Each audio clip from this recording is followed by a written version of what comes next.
ஓம் ஸ்ரீ குருபியோ நமக. ஓம் ஸ்ரீ மகா பெரியவா சரணம். வரும் மே 12ஆம் தேதி திங்கட்கிழமை சித்ரா பௌர்ணமி. வழிபட வேண்டிய சரியான நேரம், செய்ய வேண்டிய பூஜை முறைகள், வணங்க வேண்டிய கடவுள்கள்னு பல பயனுள்ள தகவலை தான் இந்த பதிவில் பார்க்க போகிறோம். அதுக்கு முன்னாடி நம்மளோட வீடியோஸை இப்போ தான் நீங்கள் ஃபஸ்ட் டைம் பார்க்குறீங்கன்னா மறக்காமல் சப்ஸ்கிரைப் பண்ணிக்கோங்க. தொடர்ந்து இது மாதிரி அப்டேட் தெரிஞ்சுக்கிறதுக்கு பக்கத்தில் உள்ள நோட்டிஃபிகேஷன் பெல்லை கிளிக் பண்ணி ஆல் அப்படிங்கிற செலக்ட் பண்ணிக்கோங்க.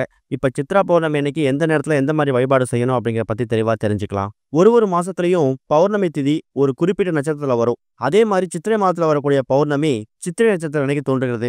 இந்த நாளில் சிவபெருமானை வணங்குறது ரொம்ப புண்ணியமாக கருதப்படுது. அதே மாதிரி முருகப்பெருமானையும் அம்பாளையும் வழிபடுறது இந்த நாளில் மேலும் சிறப்பான வழிகளை ஏற்படுத்திக்கலாம். சித்திரை மாதம் வரக்கூடிய பௌர்ணமி தமிழ் வருஷம் பிறந்து வரக்கூடிய முதல் பௌர்ணமி. சித்திரை மாத பௌர்ணமி ஒரு முக்கியமான நாள்.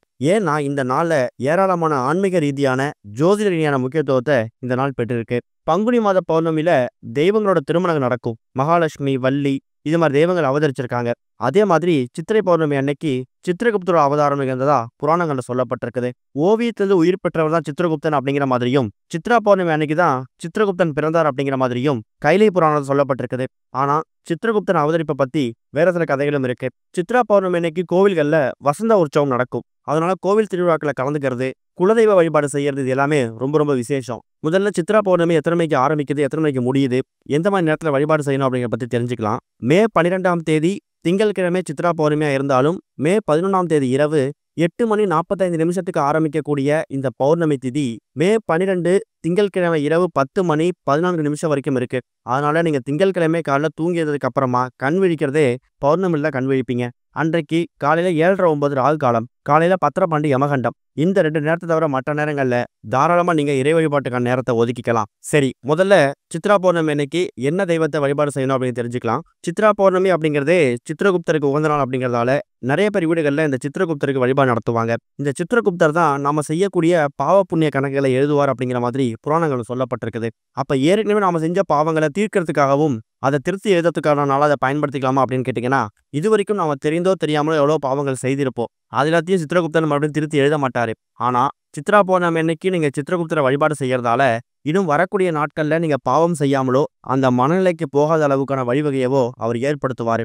அன்றைய தினம் எல்லார் வீடுகள்லையும் பாத்தீங்கன்னா சித்திரகுப்தர் வழிபாடு அப்படிங்கிறது ரொம்ப எளிமையா செய்யலாம். அதாவது சித்திரகுப்தர் ஒரு பேனாவோ ஒரு அச்சாணி எழுத்தாணி எடுத்து தான் நம்மளோட கணக்கெல்லாம் எழுதுவாருங்கிற மாதிரி நமக்கு தெரியும். அப்படிப்பட்ட விஷயத்துக்காக நீங்க ஒரு நோட்டும் ஒரு பேனாவும் வைத்து பூஜையில வழிபாடு செய்யணும். அதாவது சித்திரை மாதம் பிறந்து வரக்கூடிய இந்த விசுவாவசு வருடம் இருக்குல்ல, மீதி இருக்கக்கூடிய தமிழ் மாதங்கள் எல்லாத்துலயும் நீங்க நல்ல விஷயங்கள் மட்டுமே செய்யணும். புதுசா கணக்கு ஆரம்பிக்கணும் அப்படிங்கிற ஒரு சாஸ்திரத்துக்காக தான் புதிய நோட்டு பேனாவை வாங்கி பூஜையில வச்சு பூஜை பண்ணிட்டு அதுக்கப்புறம் அதை நீங்க பயன்படுத்திக்கலாம். அந்த நோட்டை உங்க வீட்டுக்கான வரவு செலவு எழுதிக்கிறதோ இல்ல தினமும் என்னென்ன விஷயங்கள் நல்ல விஷயங்கள் பண்ணிருக்கீங்க விஷயத்தை எழுதுறதோ இதெல்லாம் ரொம்பவே சிறப்பு. இந்த வருஷம் சித்ரா பௌர்ணமி திங்கட்கிழமையில வந்திருக்கிறது கூடுதல் விசேஷம். பொதுவா திங்கட்கிழமை அப்படிங்கிறது யாருக்கு உகந்தது? ஒரு பக்கம் சிவபெருமானுக்கு, இன்னொரு பக்கம் சந்திர பகவானுக்கு. இப்படி 2 தெய்வங்களுக்கும் உரிய இந்த ஒரு நாள்ல சித்ரா பௌர்ணமி அப்படிங்கிறது முழு நிலவு பிரகாசமா தெரியக்கூடியது. அந்த நாள்ல நாம சித்ரா பௌர்ணமியான வழிபாடு செய்யறது கூடுதல் விசேஷம். திங்கட்கிழமை சோமவாரத்தை சிவபெருமான் வழிபாட்டுக்காக ஒதுக்கலாம். அதே நேரம் முக்கியமான விஷயம், பௌர்ணமி வந்திருக்குது திங்கட்கிழமையில. பௌர்ணமி அப்படின்னு சொன்னாலே நம்ம ஞாபகத்துக்கு வர்றது என்ன? கிரிவலம். முடிஞ்சா திருவண்ணாமலை கோவிலுக்கு போறீங்கன்னா இல்ல திருவண்ணாமலை கோவில் பக்கத்துல இருக்கீங்கன்னா தாராளமா அன்றைய தினம் நடக்கக்கூடிய அந்த சித்ரா பௌர்ணமி நடக்கக்கூடிய கிரிவலத்துல கலந்துக்கிறதுக்கு முயற்சி பண்ணுங்க. ஒருவேளை திருவண்ணாமலைக்கு போக முடியல, திருவண்ணாமலை ரொம்ப தூரம் வந்துட்டு போக முடியாது அப்படின்னு நினைக்கிறவங்களுக்கு மாற்றா ஒரு வழி இருக்கு. அதாவது உங்க வீடு பக்கத்துல கூடிய சிவாலயத்துக்கு போயிட்டு சிவபெருமானோட கோவிலை அந்த பிரகாரத்தை 9 முறை சுற்றி வரலாம். அது நீங்க கிரிவலம் செய்த பலனை உங்களுக்கு ஏற்படுத்தி கொடுக்கும். அதுவும் பௌர்ணமி அன்னைக்கு செய்யறது ரொம்ப விசேஷம். அதே மாதிரி மனோகாரகன் அழைக்கப்படக்கூடிய சந்திர பகவான் இருக்காருல்ல, இவரு தான் நம்மளோட மனசை அலைப்பாயறதுக்கும் மனசை நல்வழிப்படுத்துறதுக்கான யோகத்தை கொடுக்கக்கூடியவர். அப்பேற்பட்ட ஒரு விஷயத்தை தான் சிவபெருமான் சந்திர பகவானுக்கு செஞ்சிருக்காரு. இந்த நாள்ல நீங்க சிவபெருமானை வணங்கும் போது சந்திர பகவானுக்கு நீங்க எப்படி அருள் புரிஞ்சுங்களோ அதே மாதிரி ஒரு அருளாசி எங்களுக்கு நீங்க கொடுக்கணும்னு சொல்லிட்டு வீட்டுல நீங்க சிவபெருமான பூஜை செய்யணும். அது போக சித்ரா அன்னங்கள்னு சொல்லக்கூடிய சித்ரா பௌர்ணமி அன்னைக்கு சமைக்கக்கூடிய சில பொருட்கள் இருக்குது. அதுக்கு நம்ம பிரத்யேகமா ஒரு பதிவு பார்ப்போம். அந்த சித்ரா அன்னங்களை சமைத்து இறைவனுக்கு நைவேத்தியமா படைச்சிட்டு அதுக்கப்புறமா அந்த பலகாரங்களை அந்த பறையலை உங்க குடும்பத்திற்குடைய எல்லா நபர்களும் ஒன்றா அமர்ந்து சாப்பிட்றது ரொம்ப விசேஷம். சித்ரா பௌர்ணமி அன்னைக்கு வழிபாடு எத்தனை மணிக்கு செய்யலாம்? இந்த முழு நிலவு பிரகாசமா தெரியறது பாத்தீங்கன்னா மாலை ஒரு 6:30 ஒரு 7 மணி 7:15 வரைக்கும் நல்லா பிரகாசமா தெரியும். அந்த நேரத்துல எல்லாமே நீங்க முழு நிலவை ரொம்ப அருமையா பார்க்க முடியும். அதனால மாலை ஒரு 6:30 மணிக்கு மேல வீட்டோட பூஜையில விளக்கேற்றி வச்சுட்டு முதல்ல சிவபெருமான் அன்றைய தினம் திங்கட்கிழமை பௌர்ணமி, சோமவாரம் சிவபெருமானுக்கான வழிபாட்டை முடிச்சிடுங்க. அடுத்ததா சந்திர பகவானை மனசார வேண்டிக்கிட்டு, எங்க மனசு அலபாய விடாம நல்ல வழியில போறதுக்கான வழிவகையை சந்திர பகவான் குடுக்கணும்னு சொல்லி சிவபெருமானையும் சந்திர பகவானையும் மனசார வேண்டிக்கிட்டு, அதுக்கப்புறமா நீங்க வாங்கி வைத்திருக்கக்கூடிய அந்த நோட்டு பேனா இருக்குல்ல, அத பூஜையில வைத்து சித்ரகுப்தரையும் மனசார வேண்டிக்கோங்க.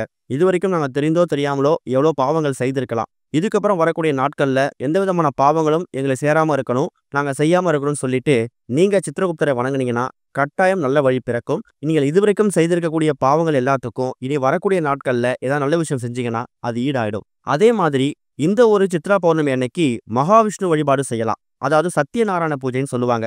இந்த ஒரு சத்யநாராயண பூஜைய நீங்க வீட்ல செய்யறதுக்கு உகந்த நாள் இந்த ஒரு சித்ரா பௌர்ணமி.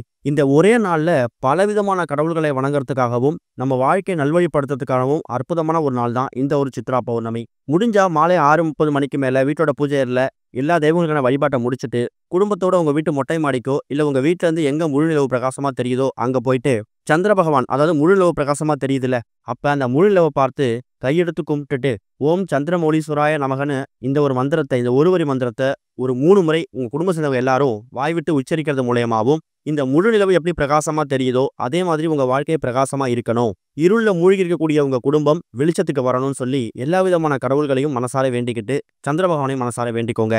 இதுதான் சித்ரா பௌர்ணமி அன்னைக்கு வழிபாடு செய்யறதுக்கான சரியான வழிமுறை. முன்னாடியே சொன்ன மாதிரி இரவு உங்களுக்கு 10 மணி 14 நிமிஷம் வரைக்கும் பௌர்ணமி திதி இருக்கு.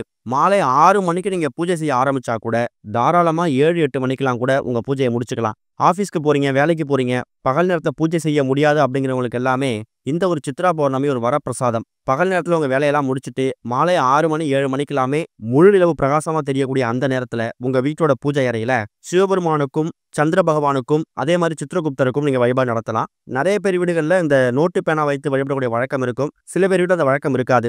அந்த வழக்கம் இல்லைனாலும் பரவாயில்ல, புதுசா ஒரு நோட்டு பேனா வாங்கி வீட்டில் வைத்து உங்களோட புதிய கணக்குகளை நீங்க ஆரம்பிங்க.